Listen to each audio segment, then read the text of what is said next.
Hey guys, in this video, I will show you how to see your Snapchat friends list. Alright, so let's begin with the video. Here we are, as you can see, currently on Snapchat. The first thing you're going to want to do is come down to the bottom and press onto the chats icon.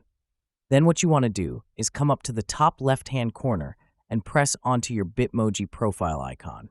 From here, what you need to do is just scroll down slightly to the Friends section, and you're going to see an option here called My Friends.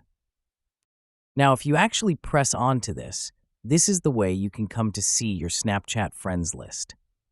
Now, because this is a new account, I've currently not much added, but in here, you're going to see all your current friends on Snapchat.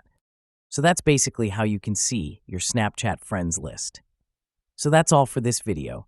Consider subscribing if you find it helpful, and I'll catch you in the next one. Thanks.